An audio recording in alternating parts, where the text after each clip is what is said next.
What's up everybody, Icy Cat here. The recent changes to Montagne made it so that when his shield is fully extended, he can shrug off explosives. Some people think this makes him too overpowered, but does it really?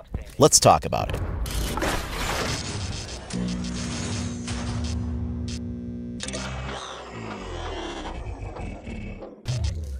When the mid-season reinforcements dropped a couple of weeks ago, we knew there was going to be some operator buffs coming. And one of the more interesting changes was to shields, in that explosives damage was now significantly reduced wherever the shield was blocking the user's body. While this was useful for all shield operators overall to help them resist explosives damage, the operator who received the biggest benefit to this was of course Montagne, due to his full body extension. Now before shields were pretty easily taken out by a casual toss of a nitrocell, it actually got to be where people wouldn't even bother taking them anymore. Think about how many downsides shields have. They have really slow movement speed. Unless they're slowly crouch walking, they're by far the noisiest operators in the game. I mean, you can hear their armor clanking halfway across the map as they trudge up the stairs and down the hall, especially if you're sprinting. They only have a pistol, which has some serious RNG on the hipfire spread, which is only slightly helped by a laser sight. Plus, the spread widens even further if you're moving while hipfiring, or if the shield is being buffeted by suppression fire. If you want to aim down the sights, you have to expose yourself. Shields can also be melee bashed into a stun animation, which throws open the arm holding the shield for a couple of very vulnerable seconds, allowing anyone to run up and do a few slashes and finish them off. Their headshot hitboxes are questionable at best, and Blitz seems to have the worst headshot hitbox vulnerability in the game. With the giant size of his helmet and built-in earmuffs, combine that with the fact that his shield tapers off to a more narrow profile in the upper chest and head region. Impact grenades hurt them even behind the shield, smoke gas grenades do area of effect damage on them, and as mentioned before, tossing a nitrocell even anywhere remotely near them would instantly kill them. So yeah, shields pretty much suck. Now that's not to say you weren't able to sometimes do great things with shields. I've seen some great plays using shield operators, from flash stuns to holding the objective door closed and denying defense to get back in, provided they were all out of nitrocells of course. There were of course some people that could really do alright with them, but they were pretty situational at best for most people and not much of a threat considering all their disadvantages in general. So when the buff to shields came in the mid-season reinforcements, it was a really interesting thing for shield users. They still have a ton of downfalls, but the biggest problem was the one-shot kill ability that tossing a nitrocell would do. Now Montagne can absorb a couple of these. He'll take damage of course, but as long as he's facing the direction of the explosion and he's fully extended, chances are he'll be fine, unless he was already heavily damaged to begin with. He's always been more of a support character, something of a defensive kind of attacker. Used properly, he's a mobile cover system for the team. He can also be an effective blocker, standing in a doorway or hole and completely cutting off an avenue of escape or entry into a room for the defenders. This is incredibly useful for winning the objective. Another way to use him that I love is sort of as a living camera with a live ping system. You can just stand there and see exactly where the enemy is, take all the incoming rounds and shrug them off, and pass that intel onto your team using mics. A really solid Montagne operator will not rely only on mic callouts though. They'll constantly refresh intel using the live ping feature, whether to show an enemy position to the rest of the team, alert them of a trap, or just point them in the right direction to go. And I can't stress how important it is to use that live ping feature when you're behind the extended shield. There's not much you can do anyway. You don't have to spend your time lining up shots or doing anything like that. You only have to turn to face incoming fire. In the meantime, make yourself useful, do the callouts, use that ping feature. Another great way to use them isn't just on doors, but also on windows. If you're inside blocking a door, it's easy enough to get flanked by a defender. There's a lot of people that know how to rotate well through the maps, and they can come up behind you in surprising ways. You're looking inside the room, your back is exposed, and that's how you can get dropped. But doing that is a little harder on the windows. Once you open a window up, just stand there with the shield fully deployed and report to your team everything you see using mics and pings. There's not much they can do.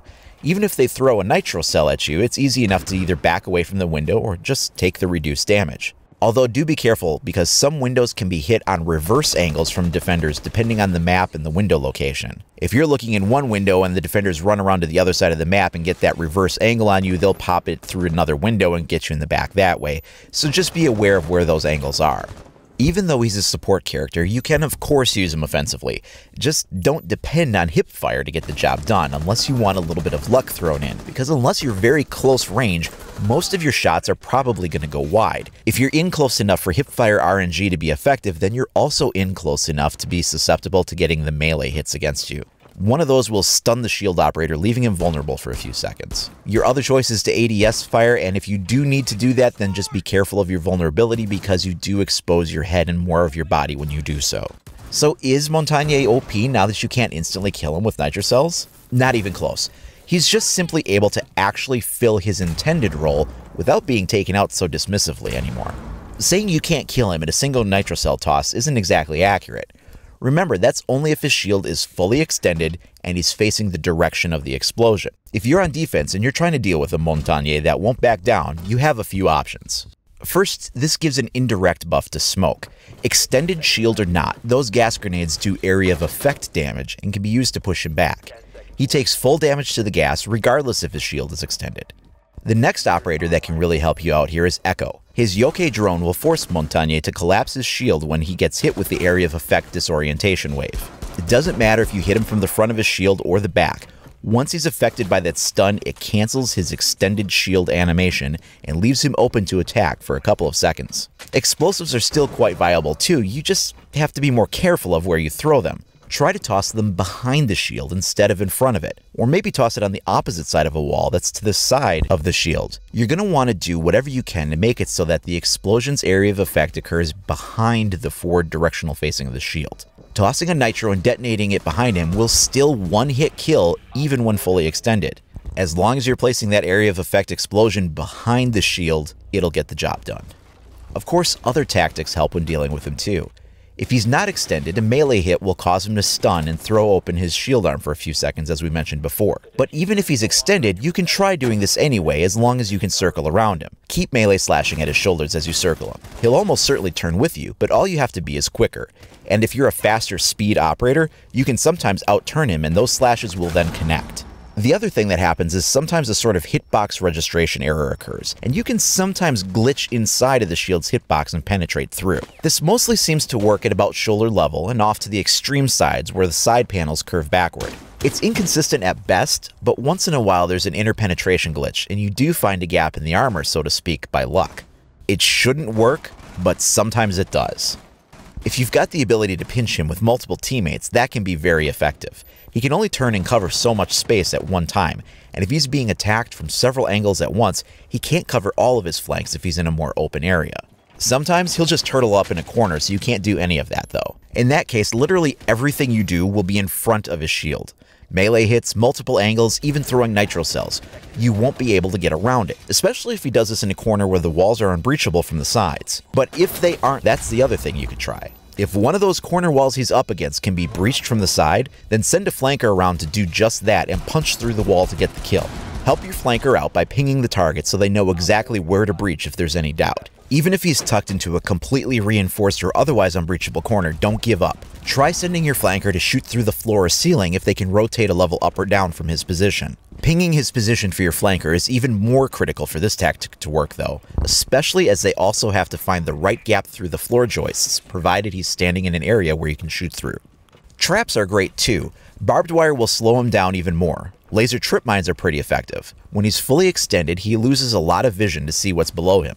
It can easily come into contact with those lasers without even noticing them. He just doesn't have that downward vision angle. Same thing for frost traps.